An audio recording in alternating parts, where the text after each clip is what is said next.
बंगालच्या उपसागरामध्ये एक कमी दाबाचं क्षेत्र 2 दिवसांपूर्वी तयार झालं होतं आणि नंतर ते डिप्रेशन झालं, म्हणजे त्याची तीव्रता वाढली.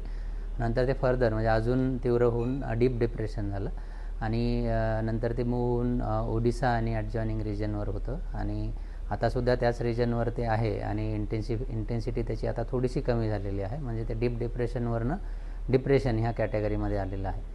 आणि हे जे सिस्टम आहे याचं हाईटनुसार त्याची टिल्ट आहे. म्हणजे जसजसं हाईट वाढते तसतसं त्याचं दक्षिणेकडे टिल्ट आहे आणि त्यामुळं जे छत्तीसगड असेल, त्यानंतर तेलंगणा असेल आणि विदर्भातला काही भाग असेल, या रिजनवर आपण बघितलं की मागील 24 तासांमध्ये मुसळधार ते अतिमुसळधार पावसाची नोंद झालेली आपल्याला या सिस्टममुळं दिसून आलेली आहे.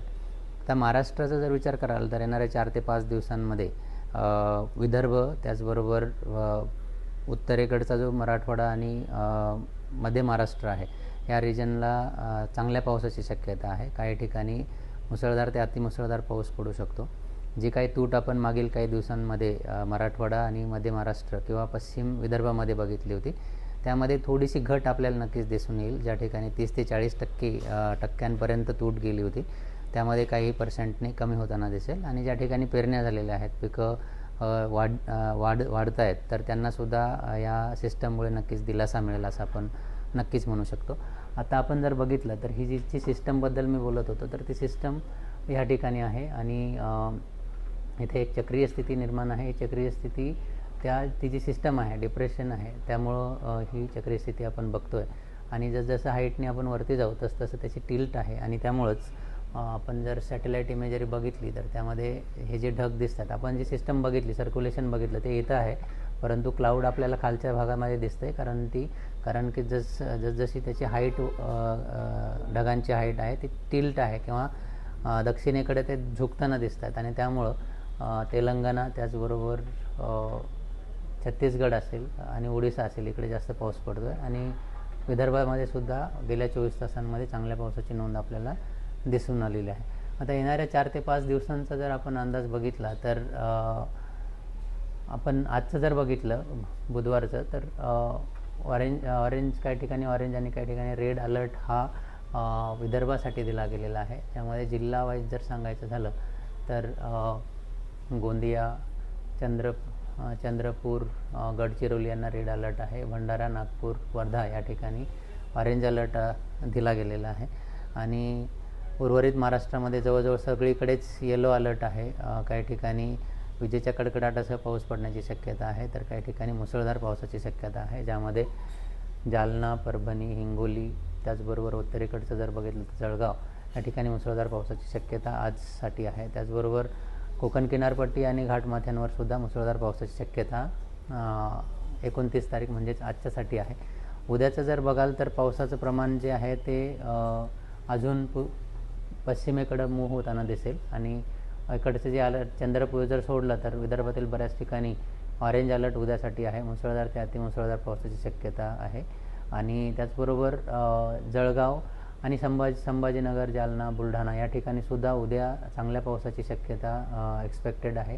कारण जी सिस्टम आपण बघितली ती अजून पश्चिमेकडे मूव्ह होण्याचे चान्सेस आहेत आणि ज्यावेळी ती पश्चिमेकडे मूव्ह होईल तर उत्तर मध्य महाराष्ट्र आणि मराठवाड्याचे जे डिस्ट्रिक्ट्स आहेत, ज्यामध्ये छत्रपती संभाजीनगर, जळगाव, जालना, त्याचबरोबर हिंगोली, इकडे चांगल्या पावसाची शक्यता उद्यासाठी आहे. बीड, परभणी, अहिल्यानगरला सुद्धा चांगला पाऊस उद्या पडू शकतो.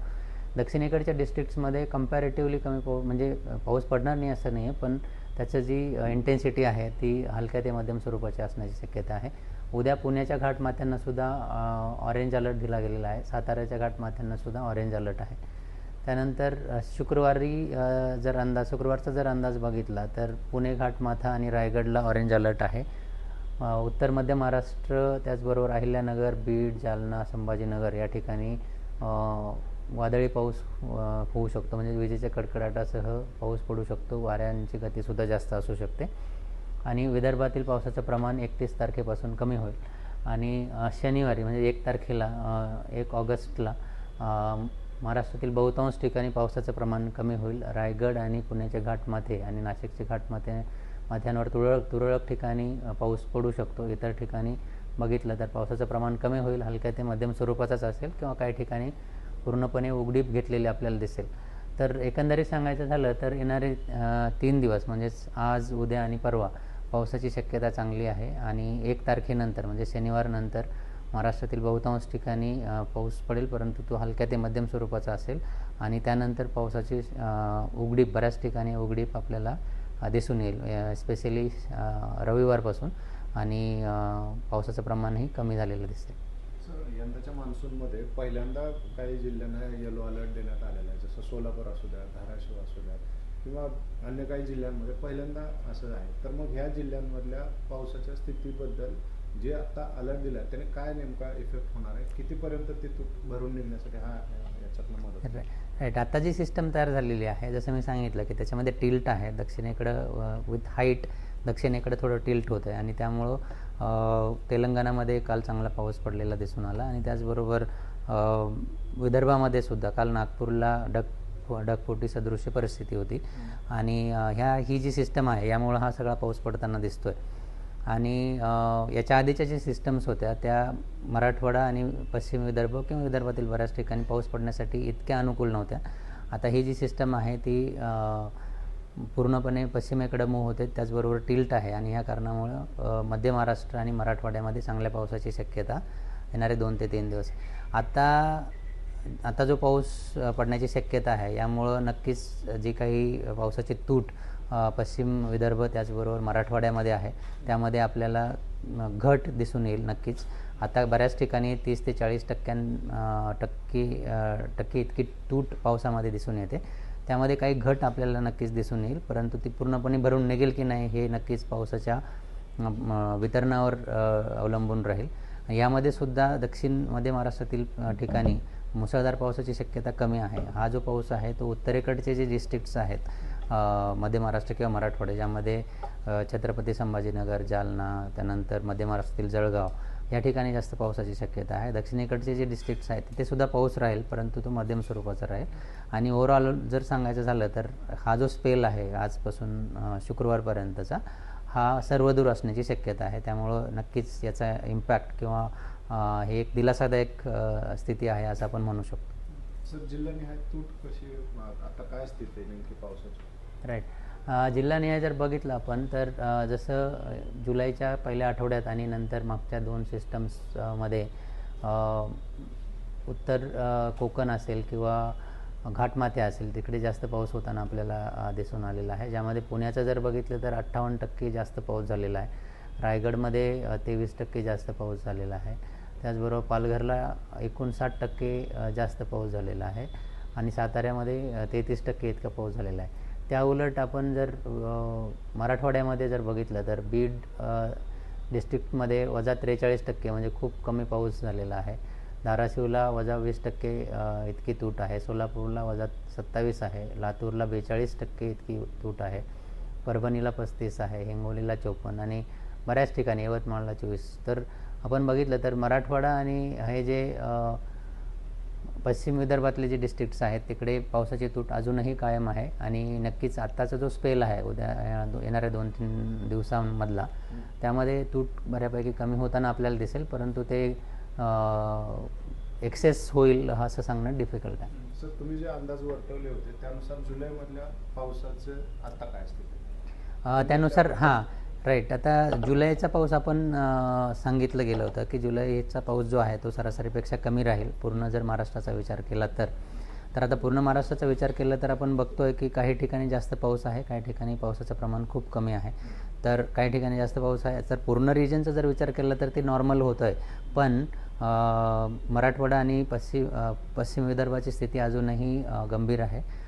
पण पुणे, उत्तर कोकण आणि घाटमाथे इकडे चांगला पाऊस झालेला आहे, इकडे चांगली परिस्थिती आहे. दुसरीकडे पावसाचं प्रमाण कमी आहे. तर वितरण जे आहे ते असमान आहे. जरी पाऊस काही ठिकाणी चांगला झाला असला तरी त्याचं जे वितरण आहे हे समान नाही आहे. काही ठिकाणी आणि धरणांची जर परिस्थिती बघितली तर ज्या ठिकाणी चांगला पाऊस झाला आहे नक्कीच तिकडे धरणं भरलेली आहेत. त्याचबरोबर जायकवाडी जर बघितलं आणि खडकवासला प्रणाली बघितलं तर त्यामध्ये नक्कीच आपण बघू शकतो की खूप डिफरन्सेस आहेत. तो होप की आता येणाऱ्या 2 ते 3 दिवसांमध्ये बऱ्यापैकी जी तूट आहे ती नक्कीच त्यामध्ये घट आपल्याला दिसून येईल, पण पावसाचं प्रमाण जे आहे ते चांगलं राहील येणाऱ्या 2 ते 3 सर, दिवसांत. अनेक जिल्ह्यांमध्ये पाऊस झालेला नाही आहे, तर जो आगामी जो ऑगस्ट महिना आहे तुमच्याकडनं जरी 5 दिवसांचाच अंदाज वर्तवण्यात येत असला तरी तुमचा काय अंदाज आहे ऑगस्टमध्ये साधारणपणे कसं असेल परिस्थिती? ऑगस्टचा अंदाज जो आहे पूर्ण महिन्याचा तो ह्या मंथ एंडला येईल. 31 जुलैला ऑगस्टचा पूर्ण अंदाज दिला जातो. तर त्यावेळी आपल्याला क्लॅरिटी येईलच.